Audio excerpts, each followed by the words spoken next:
All right, have and have not fans. Now, another good topic of discussion here is what's the future of Mitch Malone's character? Now, I've said it before in our previous videos and on my social media outlets that, well, let me just say I've asked the question, do you think it's possible that Mitch Malone may become the next big enemy of the haves and the have-nots? Now, I've made the point several times that when you think about it, a lot of Candace's quote-unquote friends or people from the streets that she knew when she was younger, or maybe had a relationship with, or uses them for some sort of hired muscle to get rid of another problem, they end up turning on her mainly because she does something to stab them in the back.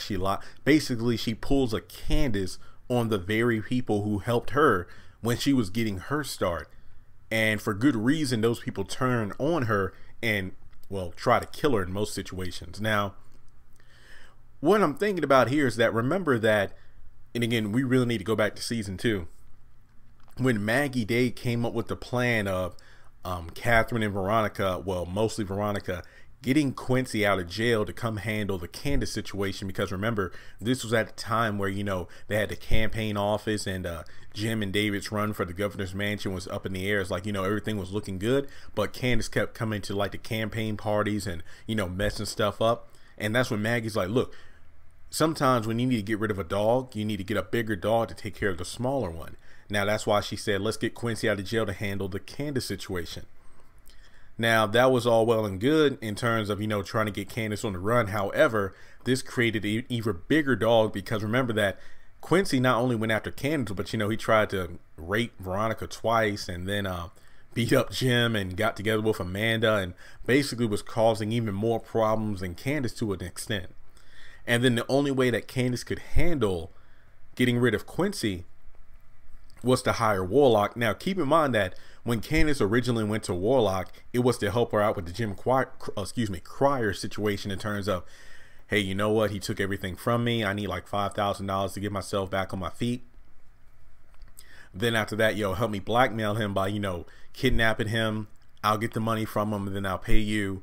So basically, Warlock was her friend, but also the fact that he was being used as hired muscle. Not to mention, he put his entire operation at risk because he's a judge. You know, Jim is a judge. Not to mention, he's running for governor. And then the fact that he found out later on, I believe it was through Benny, you know, talking about how she had millions of dollars from somebody she blackmailed, and that's when Warlock put the, you know, pieces together. Then even further, after being in jail beside Jim in a different cell, he learned that it was actually $7.4 million. So basically, Candace ruins her quote-unquote friendships with her own selfishness. And that's the sad part, because these are people from her childhood, from when she was first getting started out on the streets, that had her back. And, you know, she had theirs in a way. But then to just take advantage of them, I can see why she's creating more enemies. So again, you think about the fact that Quincy was let out to get rid of Candace. Candace needed the help of Warlock to handle Jim Crier, and even I believe it was Warlock the one that told her, like, hey, you know, Q's out and he's looking for you. He had a crazy look in his eye. And then you have to look even further down the line, because Benny was actually trying to get Warlock's help to find out where Quincy was, to beat him up for what he did to Hannah by, you know, hitting her in the face. And then remember, Warlock was actually going to come with him to handle the situation. So it's interesting to think that if Warlock went with, well, if Benny allowed Warlock and his crew to come with him to the strip club to take care of Quincy, the Quincy situation might have been handled a lot sooner than it was. That's an interesting what if. I might do a video on that. But again, the point I'm trying to make here with Mitch is that, remember that every time Candace tries to align herself with somebody to help her out, I think the biggest point to make here is this.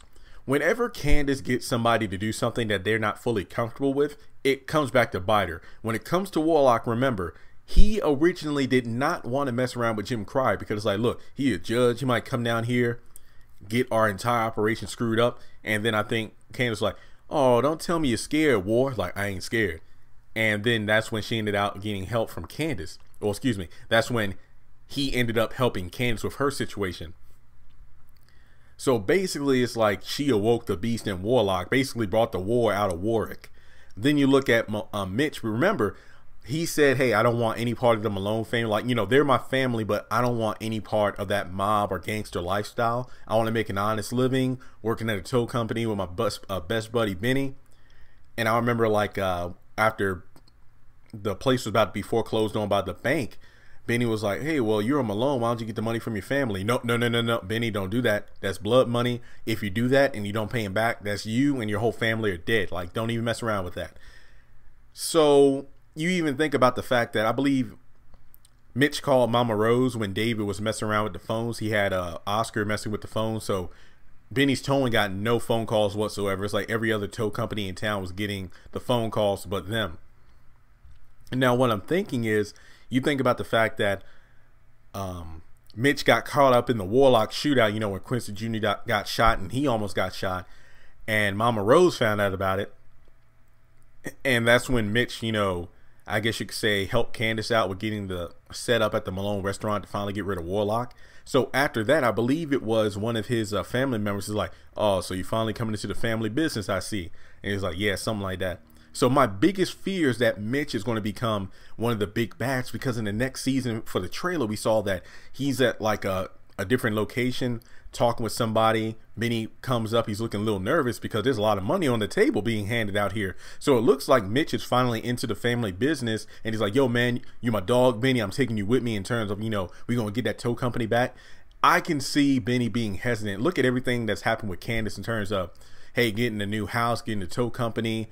I lost it even faster than I got it. So I know he's probably going to be hesitant at first, but since Mitch is his boy, he's probably going to go along with it and unknowingly walk into another situation even worse than what he's in right now with the whole, you know, murder of Quincy Maxwell. So there's no telling what's going to happen next season. I don't know how Mitch is actually going to become a bad guy. I honestly don't want to see him become a bad guy because I think he's a really nice character. I will say that I am interested in terms of where his character is going to go next season. Here's what I don't want, and I said this time and time again. What I don't want is for him to become, you know, like a villain, but then get killed off because of something stupid. When, again, Maggie Day loved her character. Very smart, calculating, background character who pulled the strings to a lot of big operations. But, oh no, you know what? What if I put this picture in the paper of Veronica and Benny, you know, making out, then come up with a story about Jim and Veronica working together, and then that means David is going to get off the hook. Landon's like, wait, are you sure you want to do this? Because if you do, they're going to come after you. Yeah, let's do it. Then she makes the dumb decision of going into Veronica's house and then gets shot. Look at Warlock. Again, calm, cool, collected, calculating character in the background. A different side of the tracks for Maggie Day, but again, he pulled some big strings. Did something stupid in terms of, I want to have me and my crew go down to Mama Rose's restaurant, and then one of his boys like, yo, but that's Mama. Yo, get in the monster and let's go.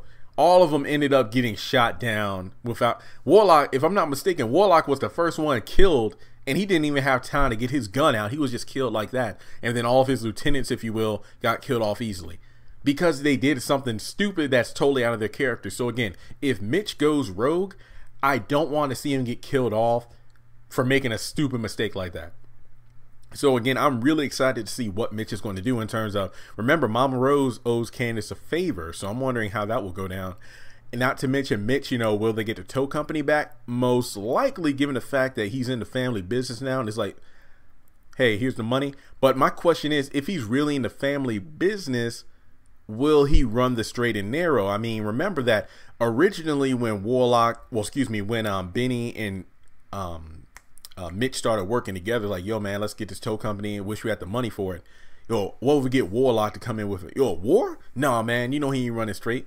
It's like, remember the guys who were running this tow company to begin with and just lost it, got busted for drugs. So he didn't want to work with Warlock because he knew what Warlock was in terms of having these quote unquote businesses, but he'll probably have some different operations running inside the tow company.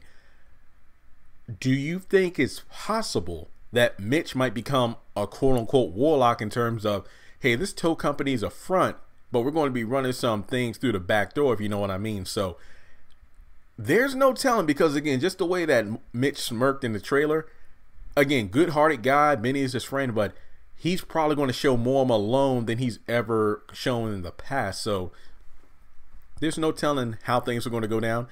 Another thing, is, again, probably not going to happen. But remember, Mitch and Candace were in a relationship back in the day, but Candace broke up with him because I think one of the reasons was, like, you would never introduce me to your family. Like, I don't know why. It was because I was black or something like that. And then, you know, obviously we know it's most likely not just because she's black, but the fact that he didn't want anybody to know that he was a Malone. Because remember, Benny didn't even know about it until the phones got back on. And then he's like, yo, Mitch, what'd you do? How'd you get the phones back on? It's like, look, I'm a Malone. And then Benny's like, oh, damn.